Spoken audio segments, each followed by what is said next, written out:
Welcome back. In this tutorial, we'll go over the Utilities tab. Let's start by navigating there. This tool will allow you to create one utility entry at a time. Let's create one. Let's go ahead and click the Add Utility button. With this window open, you'll see we have a few starting options.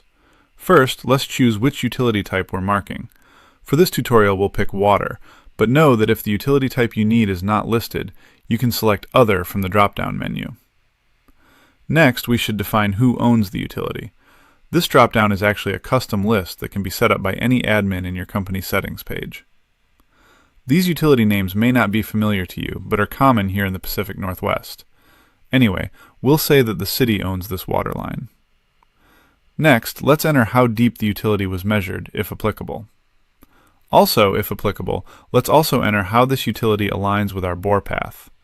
We'll choose perpendicular since our bore path will cross this water line. Next up, we have utility status checkboxes. These checkboxes are tri-state in that you can click on it and it will mean yes, or again to put a red X to mean no, or leave it gray as an uncertain. For this example, we'll say yes, this utility exists. We did identify it. No, we didn't take a depth estimate. Yes, this utility affected our bore path determination. And yes, we did pothole this utility. Now all we need to do is find the spot on the map where we want to mark the utility. Let's zoom in. Notice our bore path we just entered on this map as the blue curved line. That's our visual indicator so we can know where we're looking easier. Alright, let's mark the utility.